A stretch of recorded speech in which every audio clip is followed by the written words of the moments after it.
Hi, everybody. We're going to wait for the notifications to go out and for people to start coming in.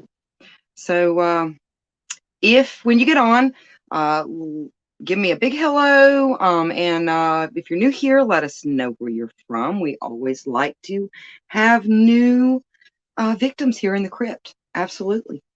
So we're just going to wait for folks to start filing in. It looks like there's a little bit of a delay. Hey, Mikey, how are you? Let's see. I'm trying to set up my other phone here so I can see the comments. It's a little bit easier to see it that way. So I hope you guys have had a great week. I'll be honest with you. We have had a good week. Hi, Mikey. But I am exhausted. Oh, my goodness. Hi, Tammy. How are you? Good to have you here. This is going to be a fun one tonight. Some people may be familiar with this story. Some may not. Hey, Tom. But we'll get started as soon as we get a couple more people in here. So Tom says, I am an old victim now. Yes, well, you may be tough and a little rough around the edges, Tom, but we love to have you here. I love all my little tasty morsels. Absolutely. So, but yeah, I am so tired. Oh my goodness, I have been so busy this week, but it's been a very, very good week. So that's not a bad kind of tired. So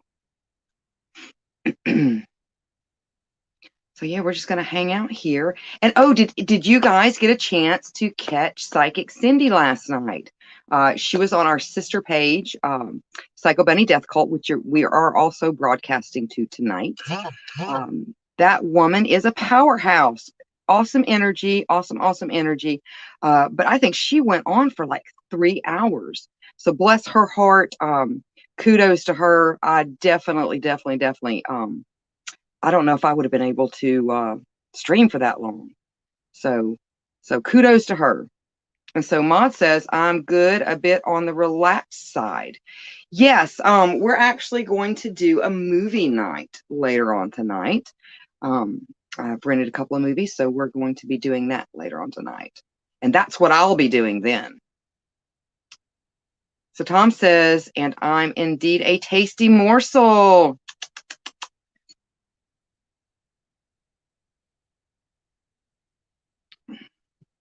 All right, so let's give it a little bit longer. Yeah, so Tom says Cindy is always awesome. She was. That was the first real show that I've been able. It's very hard to me to get to a lot of shows throughout the week, but it fell at the perfect time, and I was able to sit, watch for a very, very long time, and it was very, very fun. And she's just a wonderful person. So if you guys have not caught Psychic Cindy yet, she is one of our new content artists, and she will be sharing her show over here under the Psycho Bunny Death Cult umbrella. So we're very, very happy to have her. Hi, Raven. How are you? Glad to see you. I hope you are having a good week. Are you guys getting ready for the big feast next week? We are. I was informed by Oddfather that I believe we're going to be doing half a pig this year.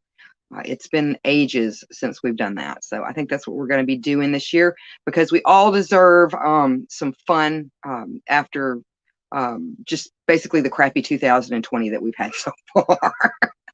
So, okay. So we're going to go ahead and we're going to get started.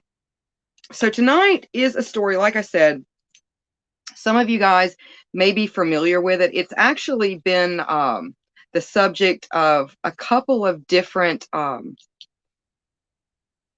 artistic pieces, whether it be songs or things to do with like movies or episodes or either on TV or things like that. It's actually been the subject of quite a few of those. So you may have heard about it and you never realized that you'd really heard about it.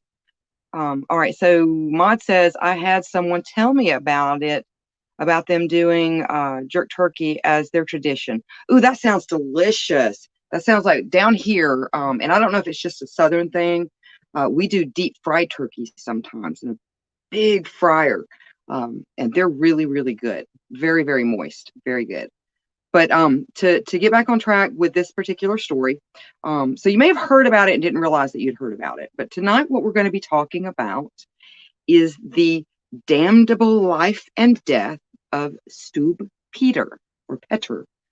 And this is basically, he was the werewolf. He was dubbed the Werewolf of Bedburg, Germany. So it really is, it's unclear exactly where and when the werewolf legend originated. Hi, John, how are you? Some scholars believe the werewolf made its debut in the Epic of Gilgamesh, which is the oldest known Western prose that we basically, know about. When Gilgamesh, and basically the story goes into the fact that Gilgamesh jilted a potential lover because she had turned her previous mate into a wolf. And in the very beginning, way before, because it will be later that we actually see the transformation of the werewolf into the bloodthirsty fiend that we all know about today. But before that, they were seen as more of a benevolent type of creature, per se. And it usually did boil down to the fact that for one reason or another, they were cursed, and normally by their wives, and only took retribution against the people that cursed them. Again, normally only their wives. So that dirty dog. So that's kind of the origin of the werewolf. It does move a little bit further in history. And like I said, it wouldn't be until later. So Frank says he wants to help to barbecue the hog. I don't know if we're barbecuing it or if we're putting it in the ground. If you've never had one like in the pit and covered and slowly cooked, it's very, very good. So I'm not sure what we're doing, but I'm sure it will be delicious. And you guys just need to come on. There should be a plenty. But it would be later that we would, associate what we think of now as the werewolf mythos to the more, enraged, out of control animal that is somehow transformed in a full moon. Because the full moon really didn't have a play in a lot of the traditional folklore back when you look back at like the Greek history and things like that until later. So the story of Stub Peter, and I'm going to refer to him by a couple of different last names because they're pronounced differently. His last name is pronounced differently, but it basically boils down to Stub. Peter Stub or Stoof, he had, due to a birth defect, he was missing one of his hands. So the story of Stub Peter would have most likely been lost to the annals of time if it had not been for an occultist by the name of Montag Summers, who rediscovered the most comprehensive source on the case in a pamphlet of 16 pages published in London in 1590 by a gentleman by the name of George Bors. And then it goes on to say it was London chapbook of 1590. So a lot of times when they say pamphlet or chapbook, those were kind of a condensed mix between like a newspaper and almost like a penny dreadful, so to speak, the way that they would put those out, which was then translated. Well, they think that which was a translation of the original German print, of which no copies have survived. The pamphlet itself is titled The Damnable Life and Death of Stub Peter, or Petter, which I will make reference to as we go along with this story. Now, the English pamphlet, of which 2 copies exist, one in the British Museum and one in the Lambeth Library, describes Stub's life, alleged crimes, and the trial, and includes many statements from neighbors and witnesses of the crimes. And I'm going to go ahead, I'll warn you here in a minute too, but I do have to add to this story tonight kind of a warning for adult or extreme content. So if if there is mention of extreme cruelty of the crimes, as well as highly disturbing, if not highly disturbing content. So if you are squeamish, faint of heart, or have young children watching, you may want to rethink that, because this one's pretty gross. Okay. So Summers reprinted the entire pamphlet, including a woodcut, and on pages 253 to 259 of his work, which was entitled The Werewolf in 1920. Additional information is provided by the diaries of Herman von Weinsberg, a Cologne alderman, and by a number of illustrated broadsheets, which were printed in southern Germany and were probably based, again, on the German version of the London pamphlet. The original documents were thought to have been lost sometime during what is referred to as the 30 Years' War that followed in Central Europe between the years of 1618 and 1648.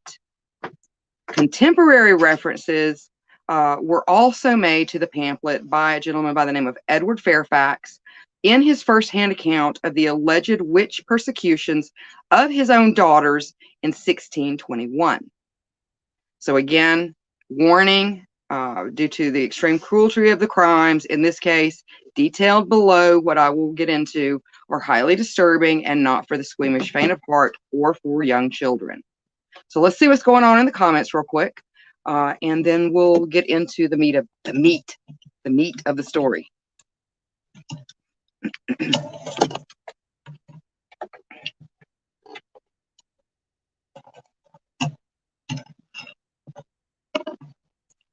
All right.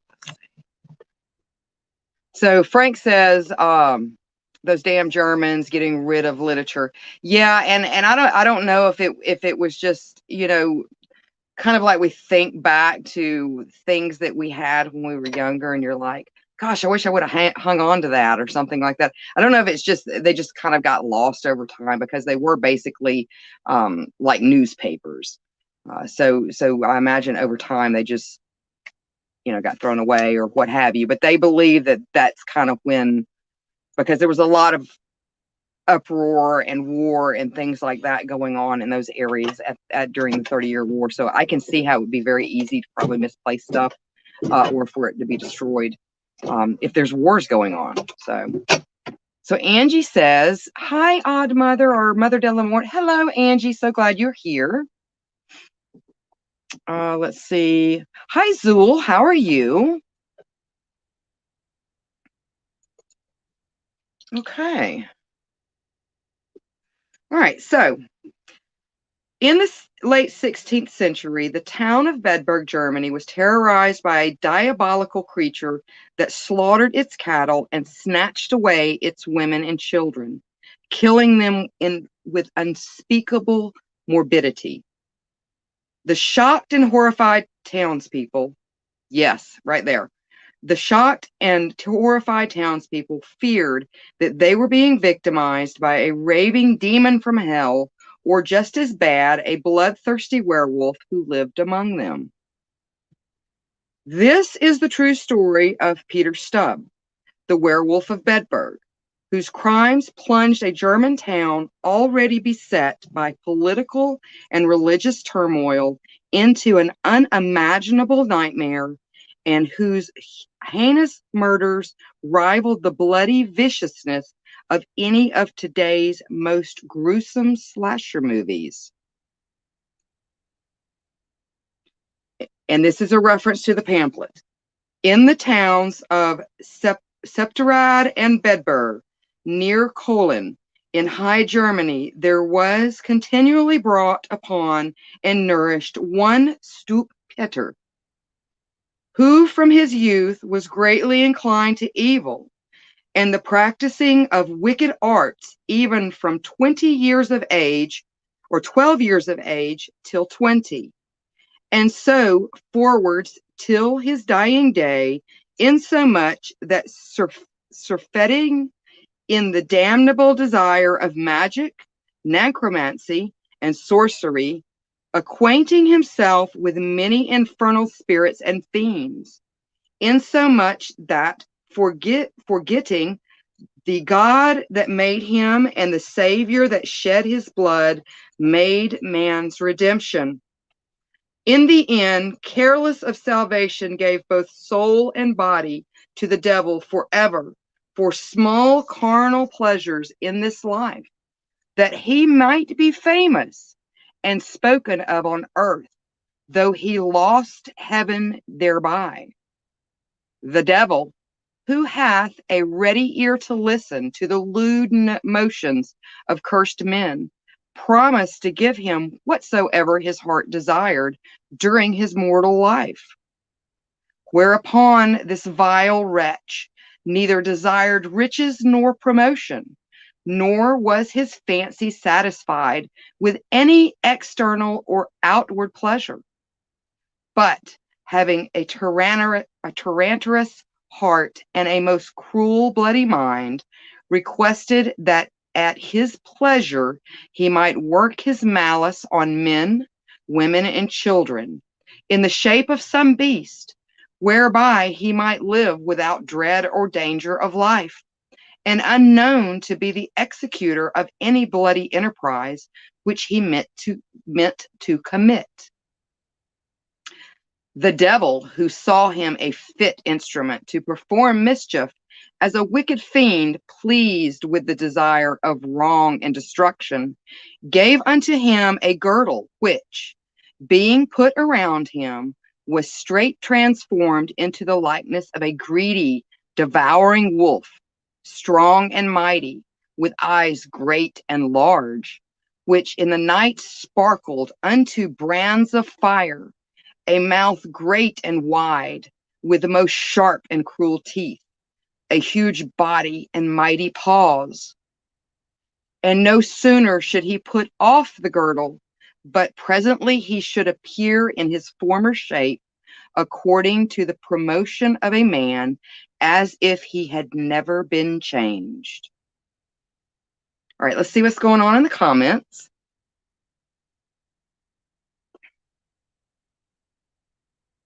Hi, Rebecca. How are you? So Zul asks, are we talking about a lichen? Yes, we are talking about a story, supposedly a true story about a gentleman by the name of Peter Stump, or Stoof, depending on how you want to pronounce that. And he was well known, or was known as the Werewolf of Bedburg, Germany. And this would have occurred back during the, I believe, the 1500s. Yeah, sometime during the 1500s. So yeah, it is about werewolves. Let's see. And then Maud says, I'm super cold. It's 68 in my room. Had to grab a Serapa. Yeah, we're getting some cold weather down here too. It feels marvelous. And then John Biggs said 12. He started young, bad seed. And there's a lot of debate. There's a lot of debate. You know, a lot of times these stories were kind of really allegories of what other things may have been going on at the time, and were put more into folklore to tell a story. But there are a lot of different camps of thought on this particular story. But they do have the original pamphlets in the British Museum. So it is based on some sort of fact. And let's see. Maud says, oh, wow, this guy was a total sadistic nut. Yeah, we're going to get into the actual crimes here in just a moment. And then John says, let's see, wonder where I can get a silver bullet. I don't think silver bullets played into the mythos at this point in time. But it would be neat to have one.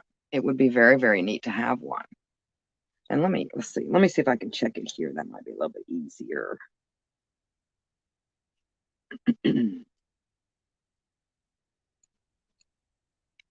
Hold on just a second, guys. My gimbal is okay. So Rebecca says, I heard about it. I live in Prum, Germany, and I hope I pronounced that correctly. Yeah, it's a fascinating story.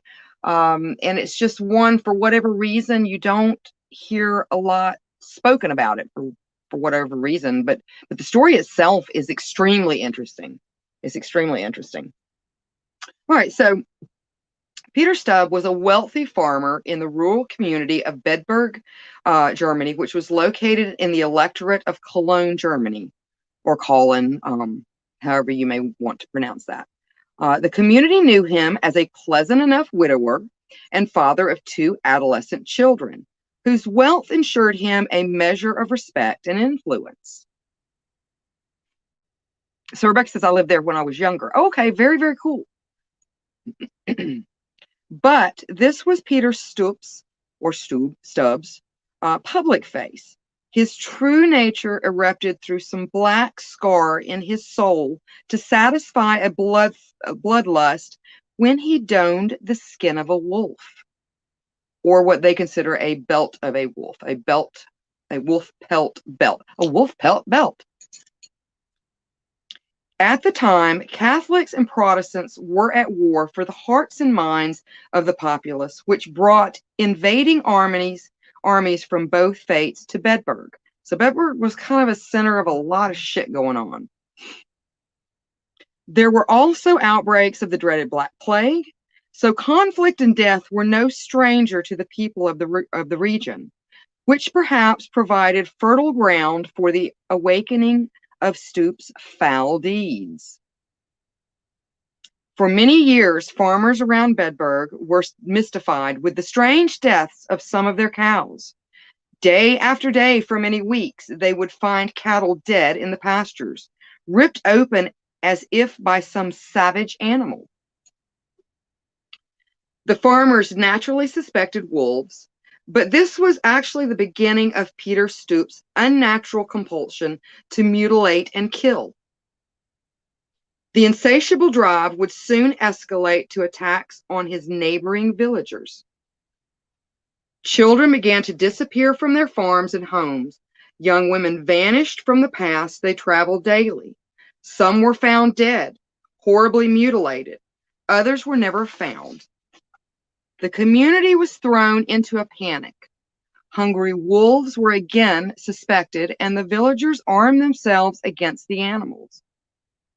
Some even feared a more devious creature, a werewolf, who could walk among them unsuspected as a man, then transform into a wolf to satisfy his hunger.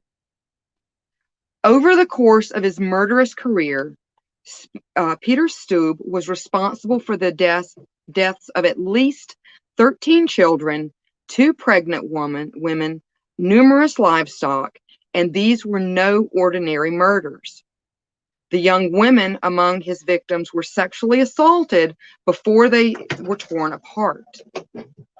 With the pregnant women, he ripped the fetuses from their wombs and ate their hearts, panting hot and raw, which he later described as dainty morsels. Small children were strangled, bludgeoned, and throats ripped open with his bare hands. Some were disemboweled and partly eaten. Lambs and calves were ripped apart and devoured raw. So let's stop right there and let's see what's going on with the comments.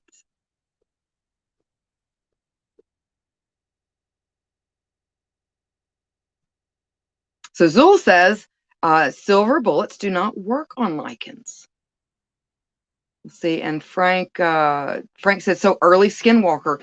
Yeah, in a way, you know, and if you look at some of the older werewolf folklore, I believe there were a couple of cases. I know there were a couple of cases, but there were a couple of specific cases that came out of like the area of France and the French countryside of, you know, wolf pelts or wolf pelt belts or wolf pelts themselves that would give men supernatural powers to transform into basically serial killers. You know, this was, I think, you know, applying our knowledge of today would have been a very easy way to, if you had the compulsion to kill, to dress as a wolf.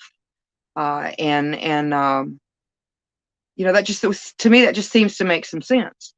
But a wolf pelt, like belts, girdles, and the skins themselves were seen in some of the further back folklore as kind of the avenue to the transformation. So it wasn't until later that the whole full moon thing came into being. All right, let's see. And so Frank said, yes, so early serial killer, exactly. And, that could have been an explanation for this too. It could have very well been, a religious base. You always have to find scapegoats to make an example of. That could be one. Could be that he was truly a disturbed person and had the need to kill. So yeah, an early version of serial killers. But obviously something happened here. Something happened that, and there were people that died because of it. So we're going to get into the story here in just a second and see what some of these accounts were. And then Angie says, I love listening to your stories, Odd Mother. Thank you so much. I love telling them. And I do like to bring you guys things that you don't normally hear. I mean, we could cover stuff like, Waverly Hall and the Velisca House and things like that, which I have brought up in some of, my stories.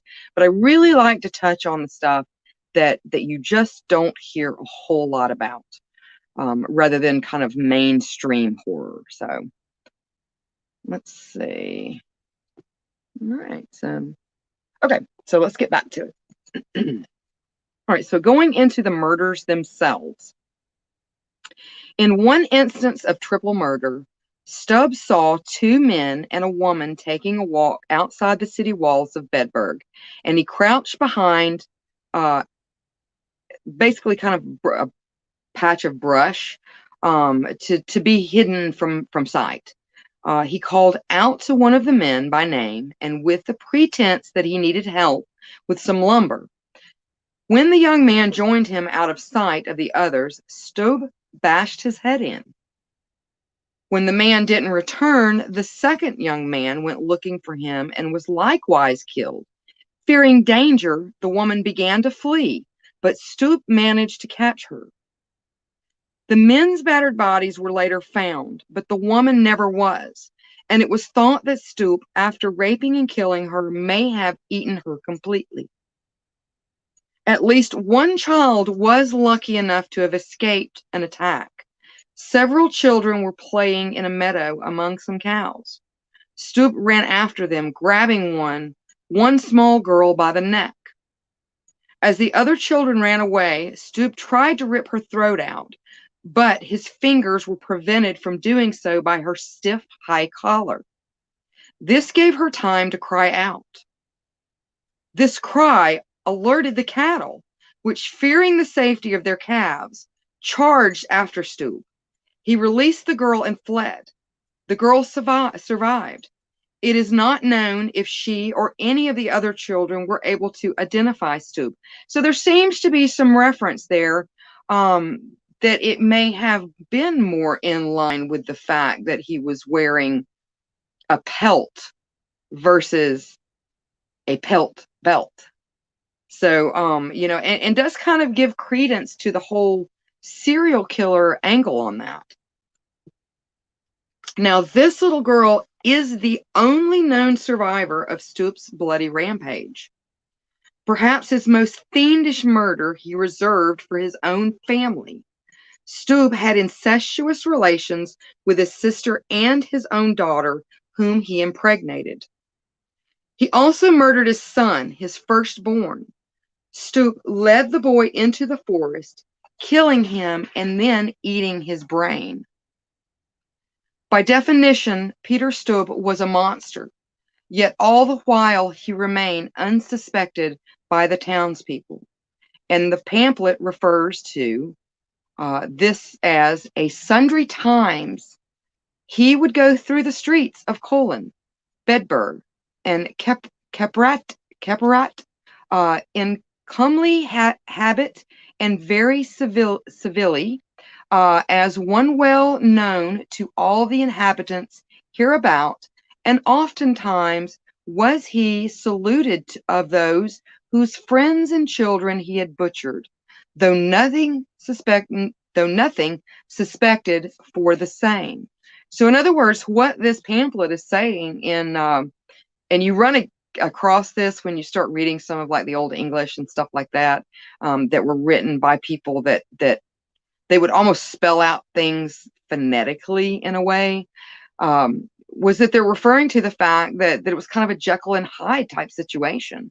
He had no problem, um, you know, just acting like that, knowing that he may have murdered a particular person's family member and then interacting with them on a daily basis as if, nothing had happened.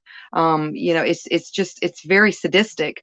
Or it could be that the man was completely innocent. Or it could mean that he may have had some sort of mental deficiency, to where he didn't remember, if he did have like murderous rampages and things like that. But the pamphlet does go on to say that he just carried on as normal, as if nothing had happened. And it wouldn't surprise me either if he probably didn't help search, which again kind of brings back the whole serial killer angle. It's very, very interesting. It's very, very interesting.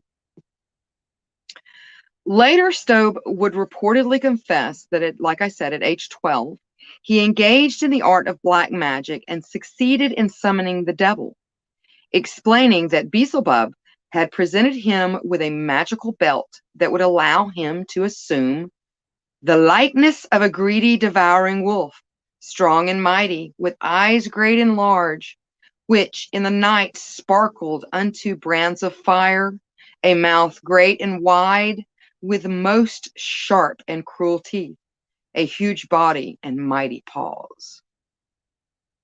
So let's see what's going on in the comments real quick.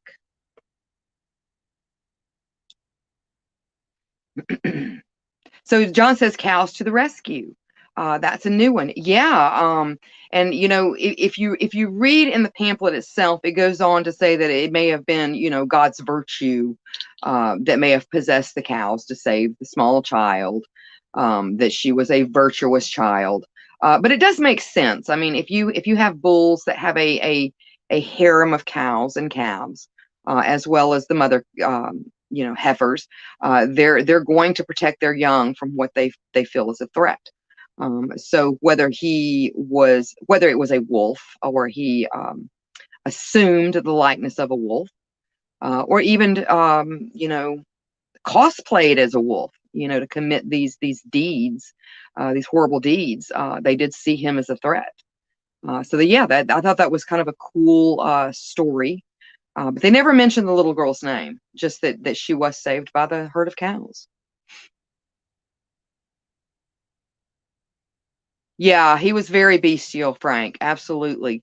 And this went on for some time. This wasn't. I think it did probably start to escalate a lot more, but it wasn't like a rampage to where it happens very quickly. He apparently this went on for a number of years. Yes, the cosplay murders. That very well. Yeah, the cosplay murders. He could have so Frank says he could have can't talk. He could have put them somewhere in his life, which it would explain the werewolf to a T. It really would. It really would, and it kind of brings back. I don't know if our younger generation ever saw the movie Sybil, where the girl had I think she had 12 alternate identities, and one really wouldn't, that one would take control at a certain time, and that could be the case. There was a lot of mass hysteria when we were talking about the Pied Piper of Hamelin. We got into that a little bit, that there was a lot of mass hysteria that went on during that time. And they believe a lot of that was due to the fact that life was just really, really hard back then. I mean, much, much harder even than probably our settlers and stuff had when America was being colonized. So it was rough times. A lot of things that they could not explain about their natural world. So I imagine life was very, very stressful. So yeah, it could have been a way for him to kind of separate that from his day-to-day life versus these needs that he had. Yeah, I like the cosplay murders. I think that's an amazing name. Yeah, I like that. I like that. Let's see. And then Rebecca says, it's funny, no one thought it was him. Well, he was highly respected. He was highly respected. Um, People liked him, you know. It's kind of like that situation to where you hear about these awful, serial killers that did these horrendous things. And 9 times out of 10, you'll hear people say, he was just a very, very nice person. I would have never have thought that he would have, done these crimes. You very, very rarely hear people say, oh, yeah, he was a nutbag. I was just waiting for, the point when somebody was going to come over there and see what was going on. That's pretty rare. So, yeah, but it is odd. It is odd. But he does eventually get caught. Furry's Fury. He was the first furry.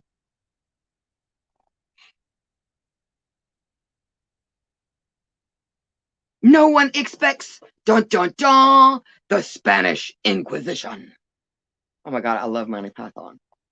All right, so let's see where we were. Okay. So Stubb must have thought himself invincible through the power of his magic belt. Yet it was this belief that ended his reign of terror. When the limbs of several missing people were found in a field, the villagers were further convinced that a ravenous wolf was responsible, and so several hunters set out with their dogs to pursue the predator. The dogs chased the animal until they had cornered it. The hunters were sure that they were chasing a wolf, but when they came to the spot where the dogs had cornered the beast, there cowered Peter Stoop. Being trapped with no room for escape, Stoop removed his magic belt and transformed from the wolf to his human form. The hunter saw no magic belt, as Stoop later claimed he had, but only an ordinary walking stick in his hand. At first, they disbelieved their own eyes. After all, Stoop was a respected, long-time resident of Bedburg. How could he be a werewolf? Perhaps this wasn't really Peter Stoop at all. They reasoned, but a devilish trick. So they escorted Stoop to his house and determined that he was indeed the Peter Stoop they knew. Peter Stoop was arrested and tried for the crimes. According to one of the primary sources detailing the events, a translated copy from the original German accounts, again, the damnable life and death of Peter Stoop, after being put on the rack, and this is from the pamphlet, after being put on the rack, but before the authorities had a chance to torture him, he voluntarily confessed his whole life and made known the villainies which he had committed for the space of 25 years. When asked about the location of the belt, Stoop insisted that he dropped it just prior to being captured, which directly led to his capture. After a search for the belt, where Stoop claimed he dropped it, turned up nothing, it was taken as a sign that Lucifer himself had snatched the evil artifact back before it could fall into anyone else's hands. Which, if you go by the, more of the Christianic look on Lucifer, he would have probably left it laying there so that it could fall in the hands of someone else. Though fantastical, this account was corroborated by the group of hunters who had captured Stoop and, as mentioned, swore blind that they'd been pursuing a large wolf when they happened upon the shape-shifting Stoop. Now, some versions that you will find will refer to the wolf also missing a hand. Stoop maintained that he used the belt over the years to turn into a werewolf. While making use of this unfathomable power, Stoop claimed that he was overcome with an intense urge to consume blood and flesh, an urge he managed to state for many years by killing sheep and newborn lambs, often with his teeth, and drinking their still warm blood. Stoop claimed that sometime later he then moved on to murdering and consuming human victims, which again does not fall out of the realm of a folklorish serial killer. They do normally start with cruelty to animals, and it usually amplifies and eventually turns to, their own species, turns to killing humans. And we know from Dahmer, it is not unusual, for cannibalism to be one of those, like ticks, part of their MO, what they enjoy doing. So it's very possible, he could have had some traits much like Dahmer. And drinking blood has happened often too. So let's see what's going on in the comments real quick. Let's see.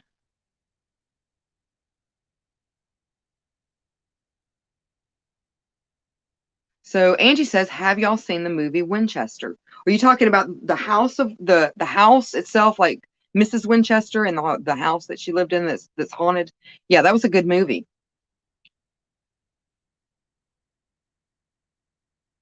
So Angie says, "I did not know they had a museum about Winchester." Yeah, you can actually go to that house. I don't know what they're really doing right now with all the COVID and stuff, but you can actually tour that house. And Angie says Rose Red. Yeah, and Rose Red was creepy. I read the book, and the book was super creepy too. But it did have undertones of the Winchester house, to where it was constantly being added onto and built onto, for varying reasons. Let's see. So it's Santa Cruz, California. Okay. Okay. All right. So let's see. So exactly how many people Stoop is supposed to have killed wasn't made clear by the official account, though he explicitly admitted to killing 14, some say 16, children, supposedly including his own son, whose brain he was rumored to have eaten raw, and 2 pregnant women whose unborn children he also cannibalized. Stoop also explained that the belt gave him a voracious sexual appetite that he courted many mistresses over the years, including a succubus sent to him by Satan.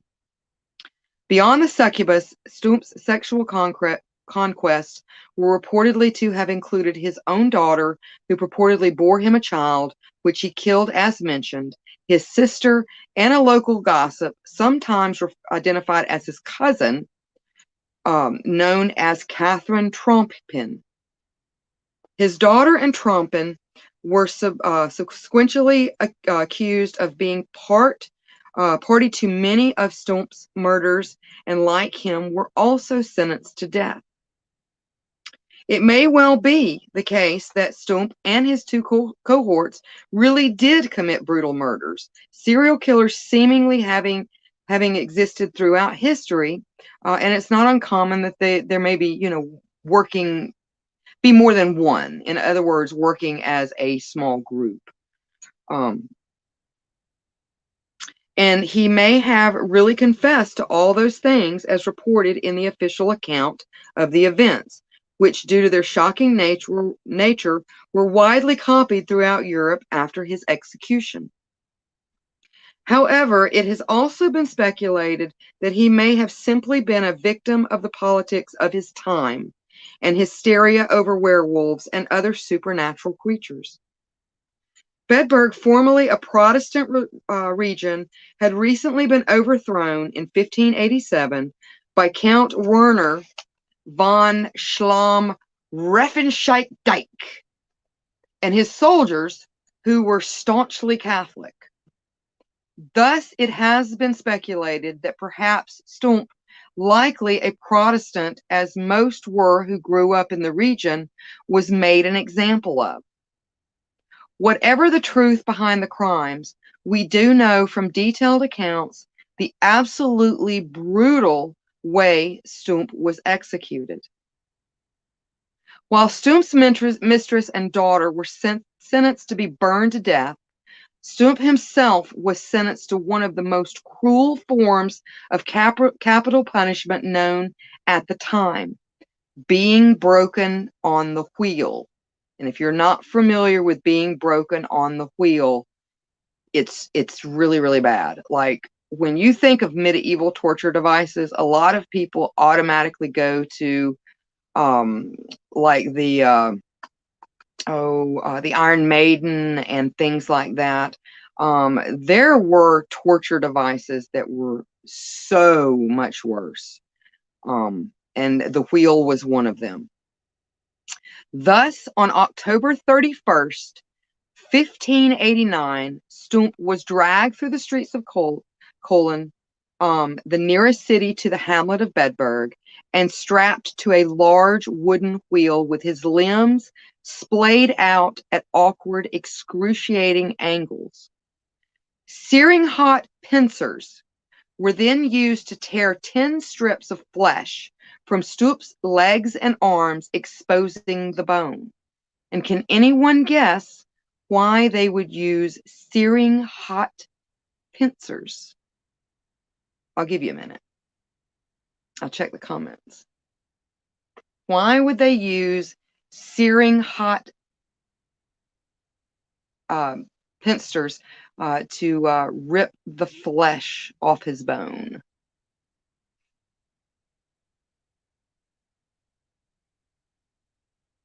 Yeah, so Angie says she remembers seeing the Iron Maiden in Sleepy Hollow. Yeah, I think that I would have probably would have rather had the Iron Maiden. To me, that would have probably been much less painful than many of the other torture devices that they used to use. Yes, Maud, cauterization. They did not want him to die too soon. And then Frank said, "Dear God," so they killed his entire family. They absolutely killed his entire family. All right, so let's see. Yeah, so then using using the searing hot pincers were then used, like I said, to tear 10 strips of flesh from Stump's legs and arms, exposing the bone. Once that was done, then using a heavy, blunted hatchet, the bones of his arms and legs were expertly broken one by one. So they would do the fingers, the hands, the lower arm, the upper arm. Same with the legs, the toes, the feet, the shins, and then your large femurs here. They would probably save that to last because you can bleed out if you break your femur. After this, Stump's head was hacked from his body. His body was then burned along with his daughter, Belial. And the little pamphlet says, "Whose beauty and good grace was such a derused commendations, and a gossip named Catherine Tropin." So they talk about how sweet and beautiful Stump's daughter must have been, even though she was evil at heart. And then the gossip, Catherine Tropin. So it sounds to me like people really didn't like this Catherine lady. By the directive of the magistrate, a warning to other potential evil doers and devil worshippers was put in place for all to see. The wheel on which Stump was tortured was set high upon a pole from which 16 long strips of wood were to be hung. These strips represented his 16 known victims. So in this case, and if you look at the old woodcut prints, they're stating 16. So somewhere between 13 and 16. So they took the wheel, had a pole, took the wheel, put it up like this, and then they had strips of wood that went all the way around the wheel, and each strip of wood was marked with a victim's name. Okay. Atop that was the framed likeness of a wolf, and above, on the sharpened point of the pole, was placed Peter Stoop's severed head. It was left on public display just like that.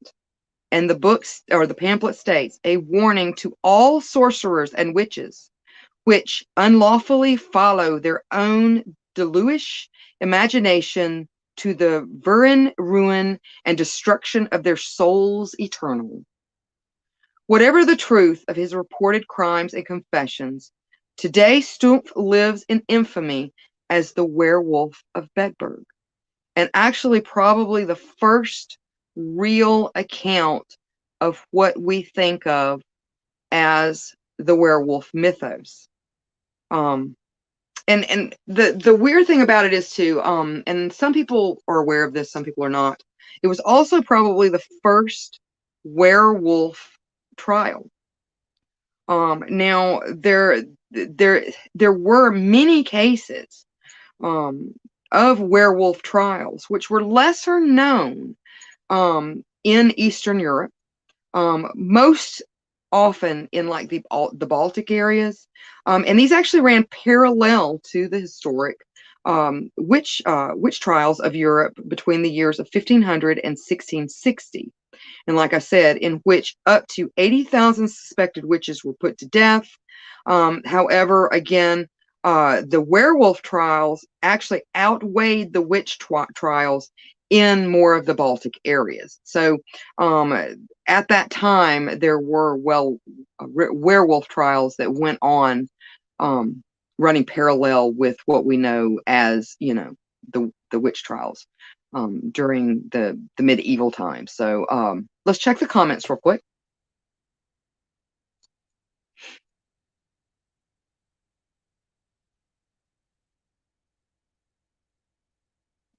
Yes, head, shoulders, knees, and toes. I wonder if that song wasn't around then, but that would have been an awesome song, I guess, for the executioner to sing. All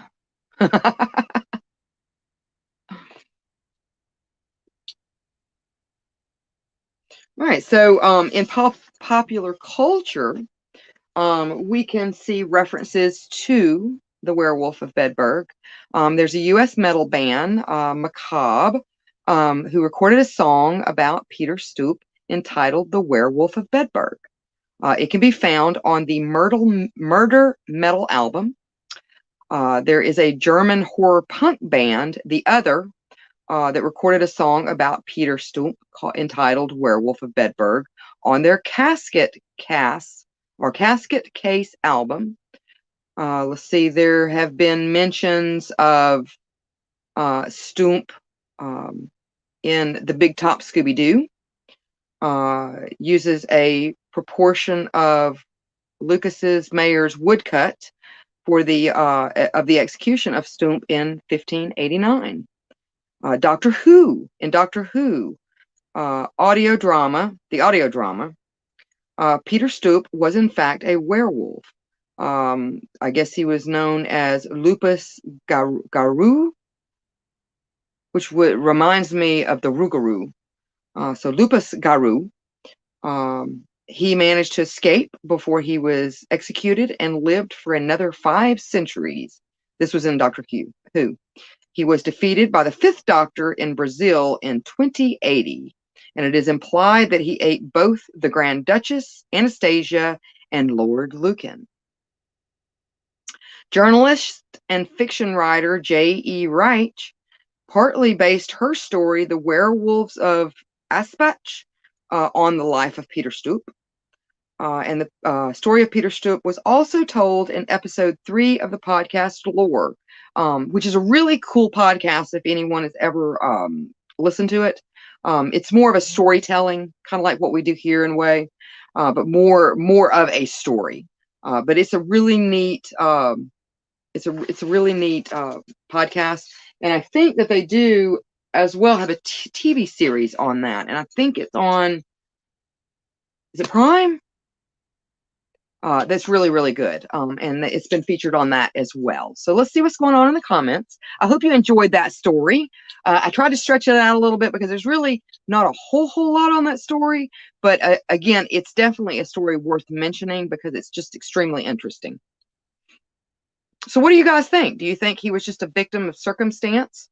Basically the Catholic Church trying to make an example of him? Do you believe he may have had some sort of mental, issues there, whether it was, split personalities, or do you think he was just a straight up serial killer? There's a couple of different rabbit holes you can go down with on this one. And then Frank says macabre rules. Yeah, and it didn't give me a date on that one, so you probably know better based on that album.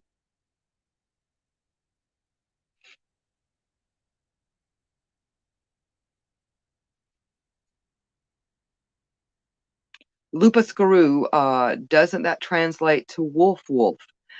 You would think so. Rukaru. And the Rukaru is kind of a cool, it's kind of a like Southern Louisiana like folklore and stuff. And I think the Rougarou actually comes in some other folklore outside of like the Louisiana culture. But it's different in how you get cursed. We'll have to cover that one night. The Rougarou is pretty cool. And really to talk about that, that's kind of like Ricky Ricardo. Isn't Ricky Ricardo really Ricky? And so Frank says more than likely he was probably a victim of circumstance. Most likely. But at the same time, he could have, we look at Elizabeth Bathory. Some do believe that she was just a victim of circumstance. She was a woman, being that her husband had died. She was powerful. She wouldn't take any shit. And she ran, her region after her husband's death. And that really, really kind of upset, I believe it was her uncle or her brother-in-law. I can't remember. I'm thinking it was her uncle or great uncle who was kind of put in place to help her run that region, and it was for power. But she could have been a victim of circumstance, or she could have just been, a murderous nut. Who knows? And then Maud says that Bathory was a victim of politics. Yeah, there are a couple of podcasts that I listen to. Astonishing Legends is very, very good at going like deep, like little known logic, because they do have a whole research team that does the research for them. So you can find some really interesting stuff. And they did I think a 2 or 3 parter on Bathory. And it went really, really deep. And yeah, it was a lot like the Jersey Devil. There was a lot of politics that were going on in that area at the time. And anytime you have like 2 ruling houses, so to speak, a lot of times, especially with everything just being so religious at that time, it helped to make accusations of witchcraft and things like that if you were trying to outdo your enemy, or gain power or gain property, that kind of thing. So a lot of these people, as devilish as they live on in infamy, they very well could have just been victims of circumstance or politics. Frank says we could do a whole show on Bathory. Yeah, Bathory is she's fascinating, and I hate to say that. I mean, if she was actually someone that believed, she was just narcissistic and had a problem with growing old and believed that if you bathed in the blood of innocent girls, that it would somehow preserve you. I hate to say that, but we're a curious lot.